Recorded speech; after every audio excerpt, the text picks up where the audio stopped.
actually start by going back to Jim Comey's testimony in front of Congress after he did the press conference on July 5th of this past summer.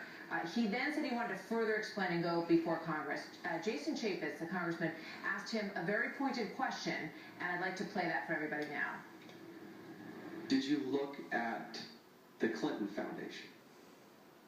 I'm not going to comment on the existence or non-existence of any other investigations.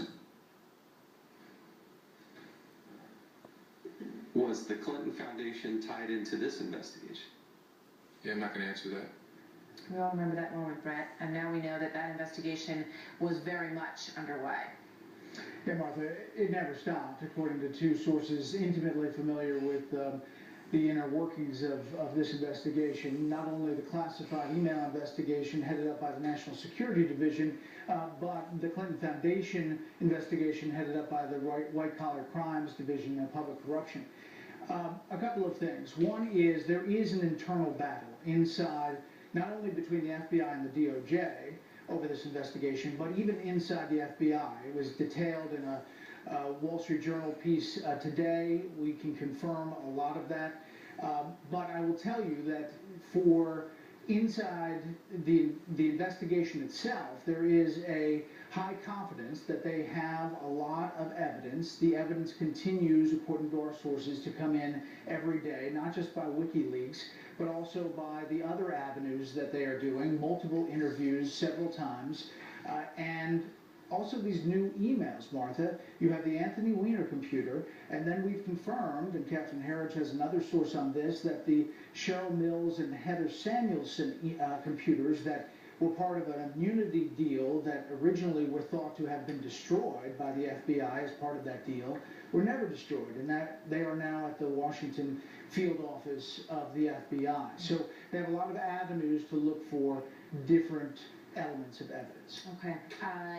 The FBI sources that you spoke with suggest that an indictment is likely that would... Now, I want to be clear. I want to be clear about this, and this came from a Q&A that I did with Brit Hume after my show and after we went through everything. He asked me if after the election, if Hillary Clinton wins, will this investigation continue? And I said, yes, absolutely.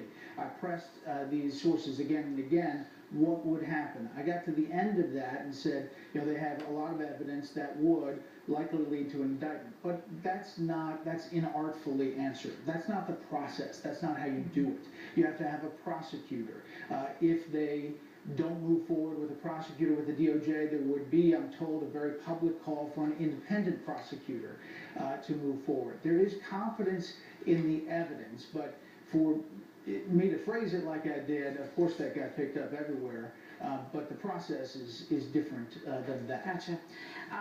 In terms of Anthony Weiner's laptop, the revelation there, because the pushback from the Clinton campaign has been, you know, oh, these are probably things that everybody already saw anyway, that they're just duplicates. What did you find out about that?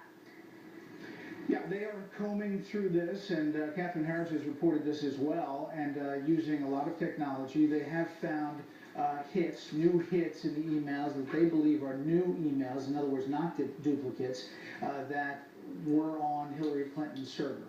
Also on the hacking of the server.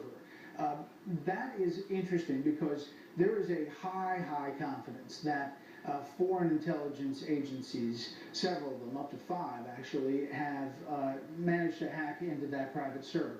That is not a new feeling inside the FBI or in the intelligence community, actually. If you go back to July, there was a big New York Times piece about the experts believe it was hacked. Comey said at the time that it was possible that foreign actors got into the computer, hostile actors. He also then said, so shortly after that, hostile actors did gain access to private commercial email accounts of people whom Secretary Clinton was in regular contact. And then he went on to congressional testimony to say that the server had less security than the average Gmail account. Right. So these sources are saying he probably at the beginning should have said a probability that it happened, or even almost